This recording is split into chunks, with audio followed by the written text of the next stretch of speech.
concluir a última semana falando do Príncipe da Paz.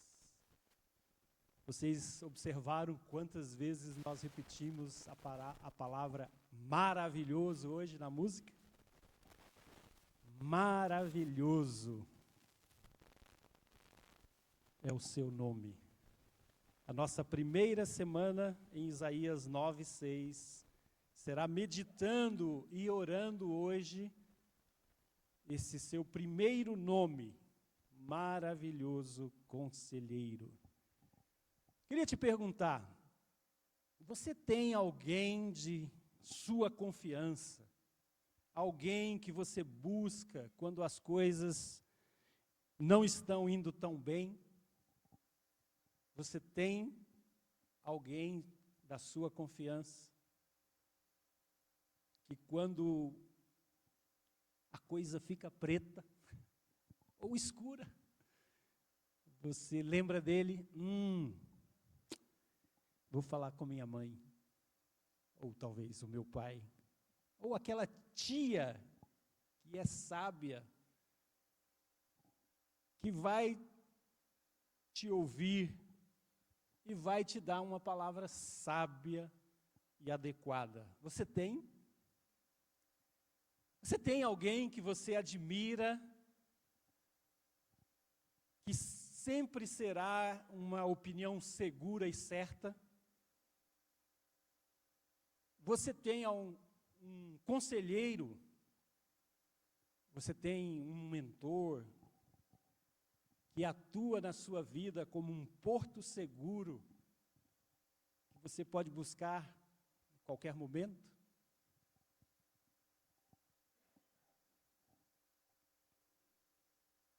Jesus leva esse nome não por acaso. Ele é o maravilhoso conselheiro. Aleluia.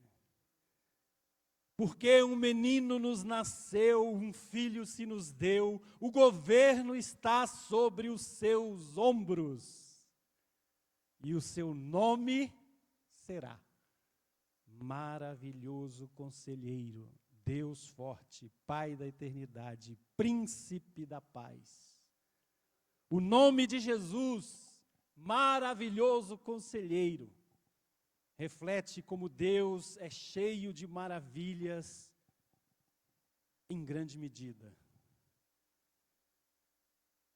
Deus, em Jesus, se aproxima do seu povo para guiá-lo, para aconselhá-lo de acordo com a sua vontade e o seu propósito. Vou repetir essa frase porque ela é central na nossa mensagem de hoje. Deus em Jesus Cristo se aproxima do seu povo para guiá-lo e aconselhá-lo de acordo com a sua vontade e propósito. O Verbo se fez carne. Vimos a sua glória. Nós acabamos de estudar o Evangelho de João. E João é muito enfático. Todos esses sinais, todas essas maravilhas, esses milagres, esses relatos foram escritos para que vocês creiam e tenham vida pelo poder do nome de Jesus. Os sinais, os milagres, as maravilhas não são um fim em si mesmo. Elas abrem os nossos olhos para compreender quem é Jesus Cristo. Muito além de um homem ou de um conselheiro humano, ele é o Filho do Deus vivo. Por isso ele se auto-revela dizendo: eu sou o bom pastor. Eu sou a videira verdadeira. Eu sou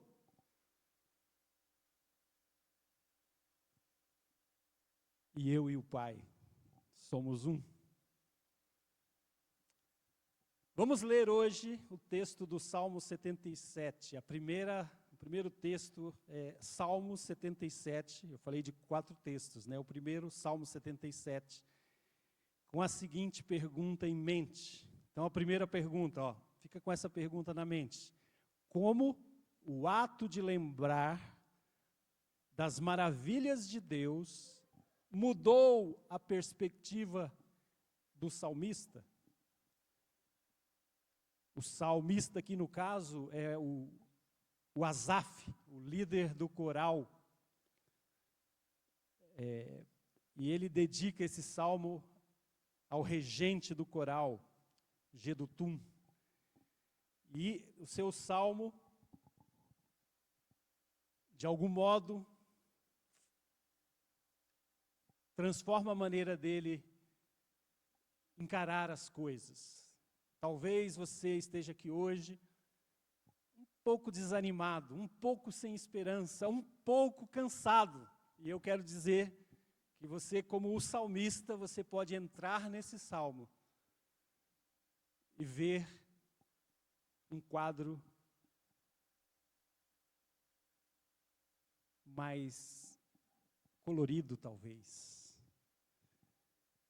O ato de lembrar das maravilhas de Deus mudou a perspectiva do salmista. E ele escreve assim: clamo a Deus, sim, grito bem alto, quem me dera Deus me ouvisse.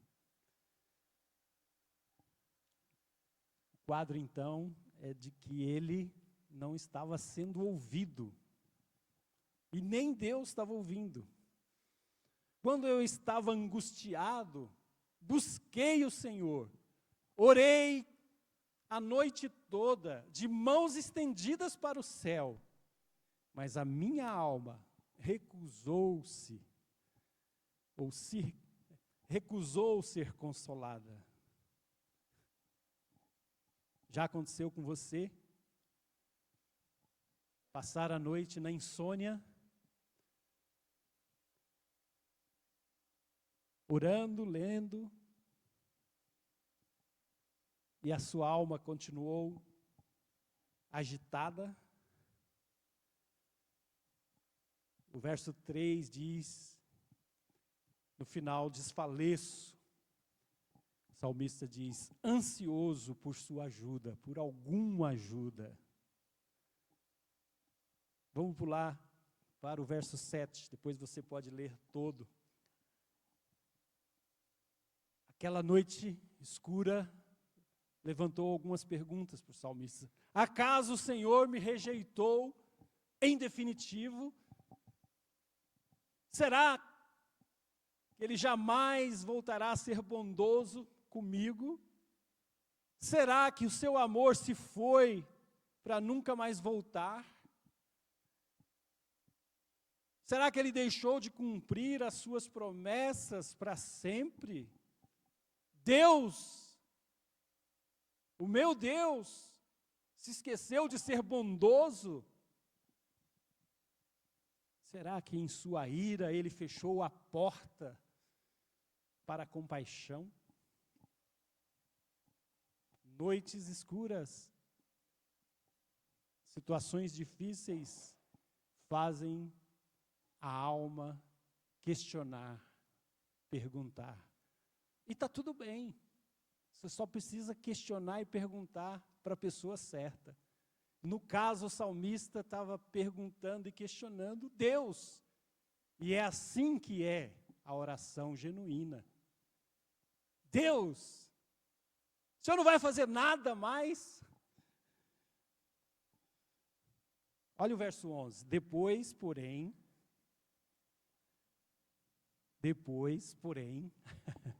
a gente se derrama, se desaba na presença, mas depois, porém, lembro-me de tudo que fizeste, Senhor.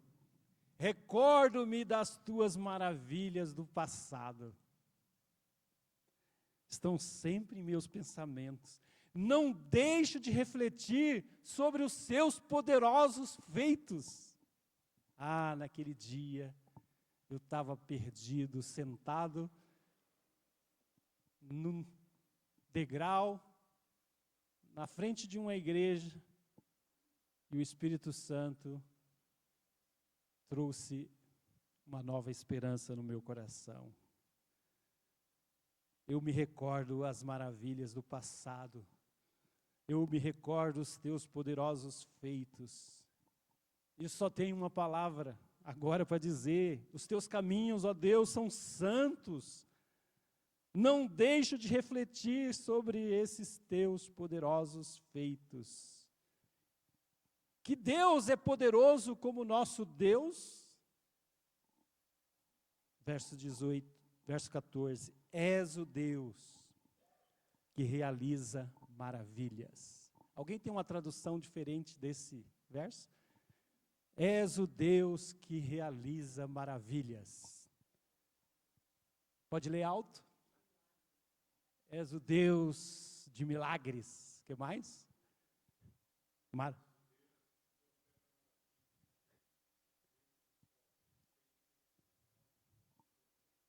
Uau, teu braço forte, resgatando.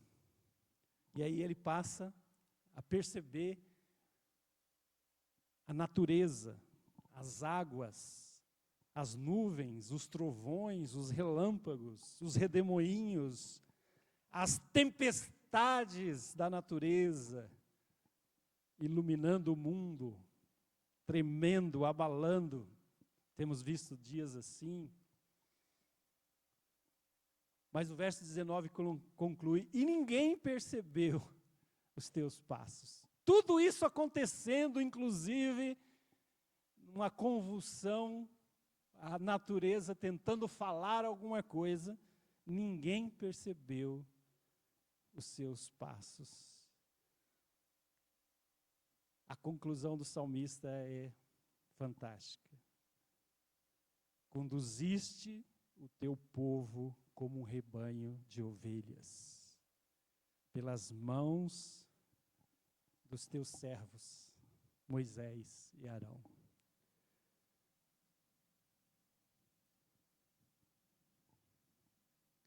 Como o ato de lembrar das maravilhas de Deus mudou a perspectiva do salmista, a resposta está ali no verso, principalmente no verso 11. Depois, porém,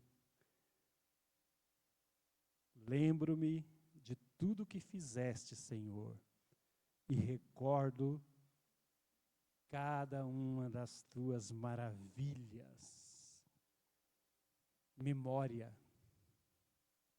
gratidão, #gratidão. Mas não é só porque é final de ano, não. É porque a gratidão amansa o nosso coração.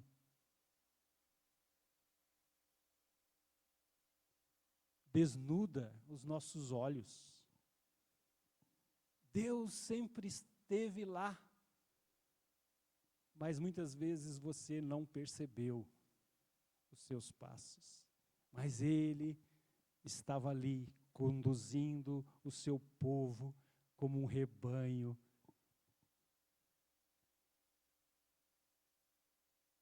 Perdido, sem rumo. E Ele usou homens. E Ele usa homens. Continua levantando Moiséses e Arões. Nós precisamos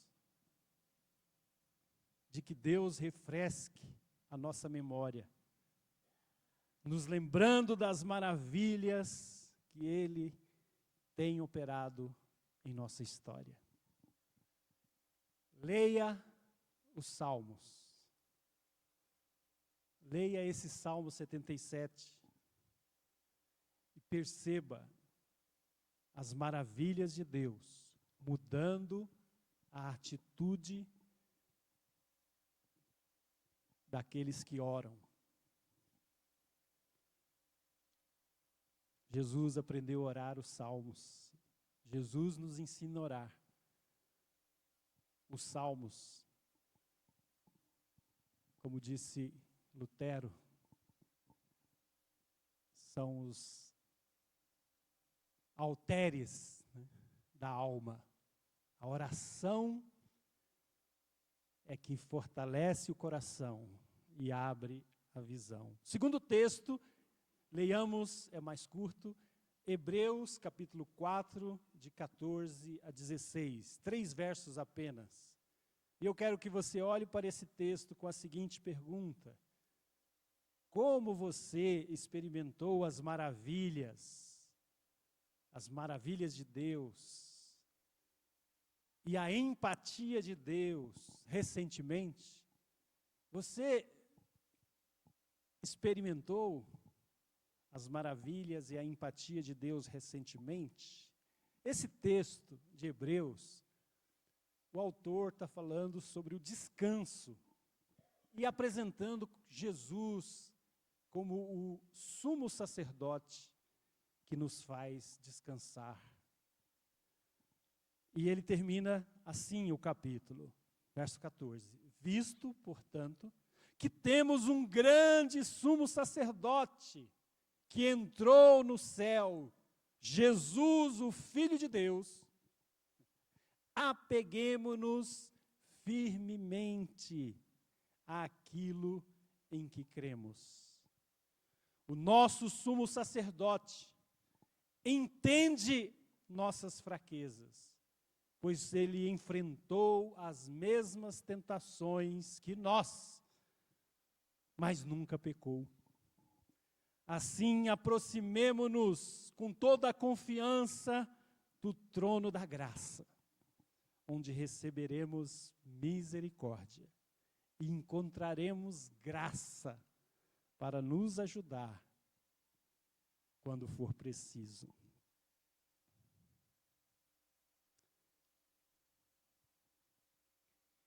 A palavra aqui traduzida como grande sumo sacerdote, nós temos aqui nessa versão um grande sumo sacerdote. Segundo os estudiosos, é semelhante à palavra maravilhoso na língua original. E a pergunta é: como você que está aqui hoje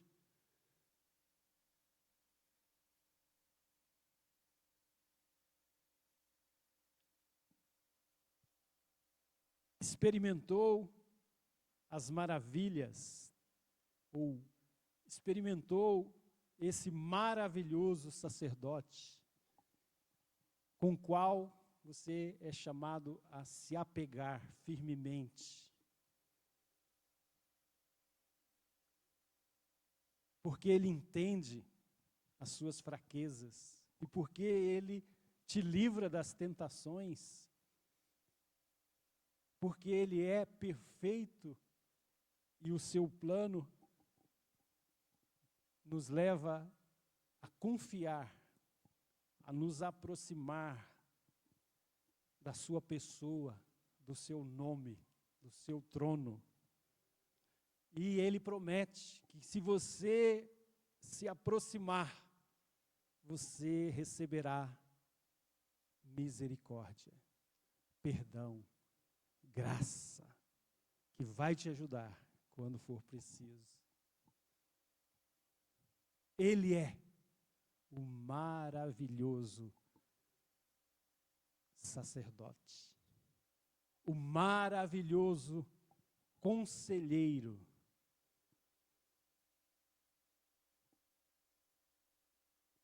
Exatamente nesse momento, o que você está passando? Você está aqui e está pensando em algo, está preocupado com algo. Eu quero te dizer, Deus, em seu Filho Jesus Cristo, é o maravilhoso conselheiro, o maravilhoso sacerdote, que te chama a confiar. E eu quero que você, nesse momento, responda em oração. Uma oração pessoal, você e Deus. Aí, se você quiser fechar os seus olhos, se você quiser manter os seus olhos abertos, não importa. Nesse momento, você é chamado a experimentar as maravilhas e a empatia que o seu grande sumo sacerdote, Jesus Cristo, conquistou para você. E você pode acessar o trono da graça, o Santo dos Santos, não porque você é sem pecado, mas porque Ele atravessou todas as situações e tentações e nunca pecou. Ele é perfeito. E Ele convida você a uma entrega pessoal. Eu vou dar alguns segundos para você orar. Curve sua cabeça e ouça e fale com esse maravilhoso sacerdote. Você quer receber graça, misericórdia, perdão para essa situação específica? Vá até o maravilhoso, o sacerdote perfeito, Jesus, o Filho de Deus. Ele te convida a se apegar a Ele, a confiar nele, a receber graça dele.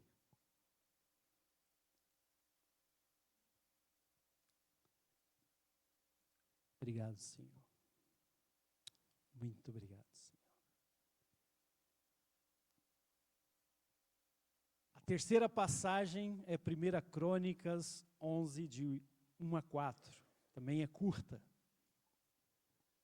Leiamos esta passagem com a terceira pergunta. O que você precisa entregar ao seu maravilhoso conselheiro? O que você precisa buscar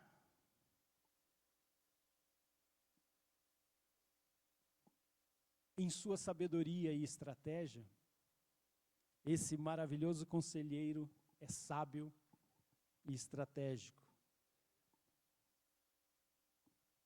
Você tem necessidade de sabedoria e estratégia para alguma situação?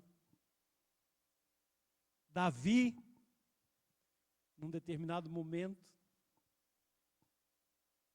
quando ele estava tentando levar a arca para Jerusalém, não vamos dar aqui o contexto para não alongar, mas diz o texto que Davi consultou os seus oficiais, incluindo os generais e capitães do seu exército.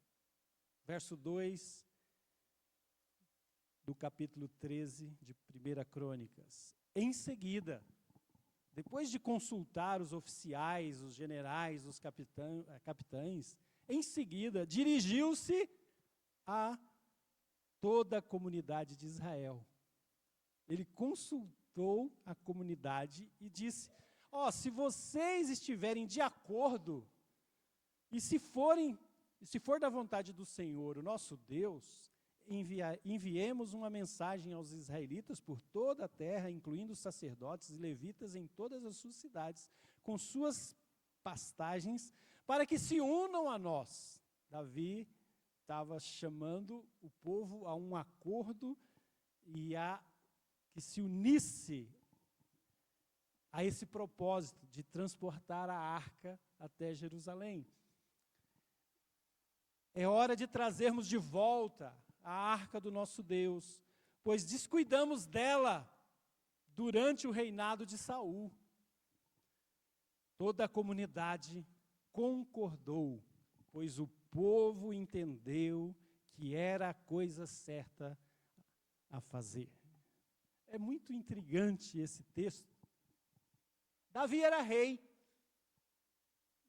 O rei não presta contas para ninguém. Ele é o rei. Mas Davi procurou o conselho dos oficiais do seu exército. Davi consultou a sua comunidade. Falou com Deus sobre esse propósito. E a gente vai ver depois, se você vai ler esse texto, que ainda teve uns percalços, porque Davi não ouviu algumas coisas que trouxe graves consequências, inclusive morte. Veja, ele procurou o conselho. A pergunta é: o que hoje você precisa entregar ao seu maravilhoso conselheiro? E em que você precisa buscar sua sabedoria e estratégia?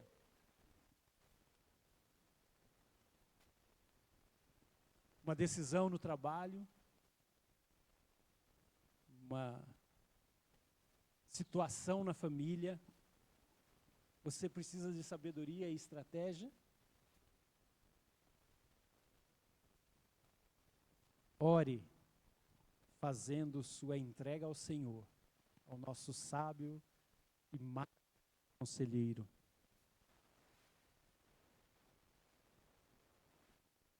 Você pode fazer isso nesse momento, se quiser.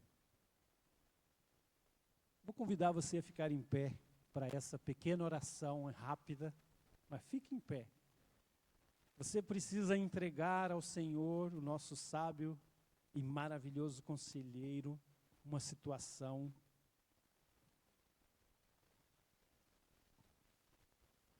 Esse é o momento, pode orar. Ele ouve. Mais que isso, ele atende a súplica daqueles que são justificados pelo seu sacrifício. Ele é seu conselheiro. Obrigado, Senhor, por termos um advogado junto ao Pai. Um maravilhoso conselheiro. Amém. Se você desejar, eu sei que vai ser meio, talvez, constrangedor, mas talvez não. Se você desejar apresentar essa oração que você fez ou outra e quiser orar com alguém, eu vou desafiar você a, antes de sair daqui hoje, fazer como Davi. Não apenas orar você mesmo, falar com Deus, mas você chamar um amigo e dizer: olha, hoje eu orei essa oração, você pode orar comigo? Davi consultou e orou com a sua comunidade. Podem sentar? Por fim, o texto número 4, que é mais curto de todos. Salmos 16, verso 7. Lembrando que esse salmo, ele termina com uma conclusão fantástica que nós muitas vezes desejamos para alguém no dia do seu aniversário, no dia do seu casamento, num momento de conquista. O verso 11 termina assim: tu me mostrarás o caminho da vida e me darás a alegria da tua presença e o prazer de viver contigo para sempre. O Senhor me mostrará o caminho da vida e me dará a alegria da sua presença e o prazer de viver com Ele para sempre. Mas o verso que eu estou destacando, e o guia está destacando, é o verso 7. confirma esse final. O verso 7 diz, meia dúzia de palavras: louvarei o Senhor, que me guia mesmo à noite, o meu coração me ensina. Louvarei o Senhor, que me guia. Você pode repetir essa pequena frase? Louvarei ao Senhor, que me guia. Mais uma vez. Louvarei o Senhor, que me guia. E mesmo à noite, o meu coração me ensina. Esse Senhor nos ensina, mesmo quando estamos no nosso inconsciente. Enquanto você dorme, o Senhor está trabalhando e ensinando.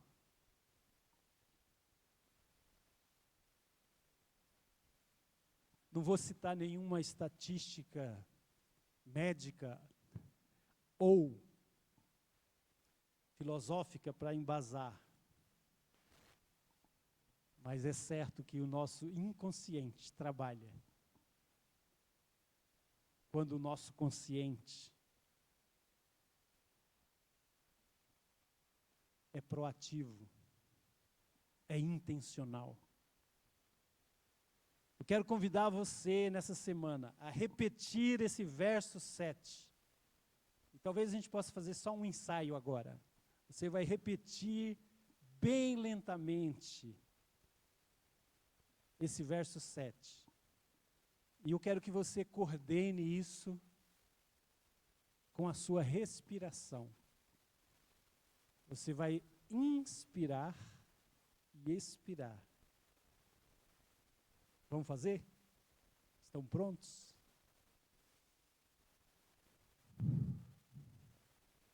Louvarei o Senhor, que me guia, mesmo à noite, o meu coração me ensina.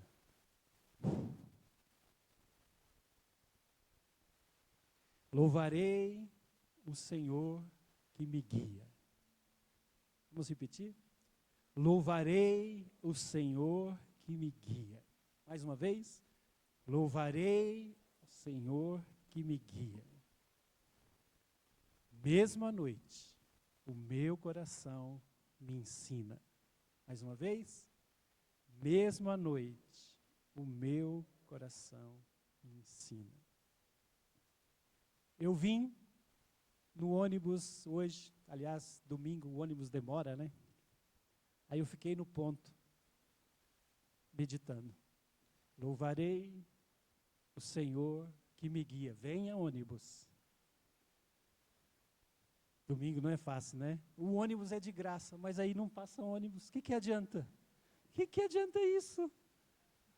Não passa ônibus. Seria fantástico, né? Olha, todos podem ir para a igreja louvar, porque o ônibus é de graça. E tem muitos ônibus, não precisa nem esperar no ponto. Mas olha, uma sugestão para você. No ônibus, na fila do ônibus, na fila do banco. Aliás, que tristeza ir num banco hoje, né? Nossa, uma semana atrás eu fui num banco de novo. Indescritível a experiência, né? Vamos deixar só com esse ponto, porque é muito indescritível. Mas olha só, você pode, no meio das situações comuns da vida, dizer, lá no seu coração, louvarei o Senhor que me guia. E mesmo à noite, o meu coração me ensina. E se você resolver falar assim baixinho, louvarei o Senhor que me guia. As pessoas ao seu redor vão pensar que você é louco, mas aqui em São Paulo isso é normal. Pode falar. É tanta gente estranha aqui. Já foi no metrô? Mas você vai ver que você é uma pessoa normal. Mas é na situação da vida que Deus está chamando você a esperar o Natal. É nessa situação da vida que Deus está te chamando a se preparar, a nutrir expectativa por aquilo que Ele vai fazer. Mas pastor, você não sabe como é o Natal na minha casa. Que tragédia! Glória a Deus. Se é um caos o Natal, é por isso que Deus colocou você lá. Você foi enviado para aquela família, para aquele Natal, por um propósito. Deus, o maravilhoso conselheiro, como nós lemos aqui, né? Logo no início, vou repetir a frase. Deus em Jesus Cristo se aproxima do seu povo para guiá-lo e aconselhá-lo de acordo com a sua vontade e propósito. Talvez o propósito que o Senhor tenha para você nesse seu Natal de 2025 é ser luz naquelas trevas recorrentes de anos. As pessoas nem mesmo se encontram, nem mesmo conversam. E quando conversam, brigam. E quando brigam, levam a briga para 1 ano, 2 anos, só no outro batizado da família. Não é assim? Essa é a vida real. Você acha que Jesus nasceu num berço de ouro? Ele veio num berço, num coxo improvisado, aos sons dos animais. A gente romantiza o Natal. Mas o Natal da Bíblia, ele é realista. Ele sabe que você é pecador. Jesus, o maravilhoso conselheiro, sabe que você cai na tentação. Jesus, o maravilhoso conselheiro, sabe que você é orgulhoso, que você é orgulhosa, que você não se importa com as pessoas da própria família. Nem mesmo quando ficam doentes. É um absurdo o nosso coração. Mas Jesus veio para entrar nesse absurdo e transformar num coração sensível, empático, conselheiro. É assim que termina o texto.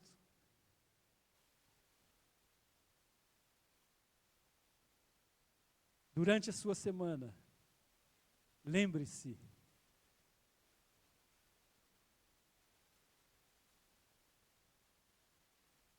Jesus Cristo, o maravilhoso conselheiro, quer encontrar você.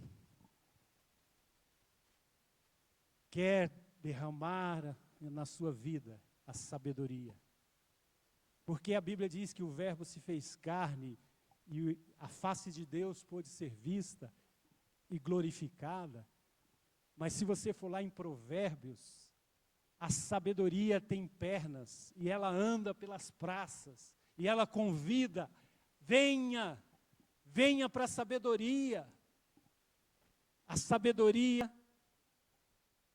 é uma pessoa, é Jesus Cristo, o maravilhoso conselheiro. Salomão foi o ser humano mais sábio, mas ele não foi o ser mais sábio, porque Jesus é a encarnação da própria sabedoria. Quero convidar os músicos aqui para a gente louvar o Senhor com uma canção e quero fazer uma propaganda. Esse livro, O Caminho do Coração, pastor Ricardo Barbosa, é o guia que nós vamos meditar ao longo do ano de 2026 como comunidade. Já está disponível aqui. Mas por que eu estou fazendo essa propaganda aqui? Eu vou terminar com essa pergunta. Você tem alguém de confiança? Aliás, essa que foi a que eu fiz, né? Alguém que você busca quando as coisas não estão indo bem? Você tem? Eu também tenho. É melhor que você tenha. Mas a pergunta mais importante é essa. Vamos ficar em pé, porque eu quero fazer a pergunta para você. Você é alguém de confiança, que as pessoas admiram e buscam uma opinião segura e certa? Você está sendo um conselheiro para alguém? Você está sendo um mentor? Você está sendo um porto seguro em que os mais jovens poderão encontrar sabedoria? Se você conhece o maravilhoso conselheiro, você está pronto a ser essa pessoa. Ah, não, sim, você está pronto. Porque a sabedoria dele mora em nós. No momento em que nós colocamos a nossa vida e a palavra alimentando a nossa alma todo dia, todo dia, todo dia, todo dia, todo dia. Vou falar, até eu, até você, pode se tornar essa pessoa em que as outras mais jovens, até mais velhas, vão dizer, você pode orar por mim? Você pode me acompanhar nisso? Amém. Vamos louvar o Senhor.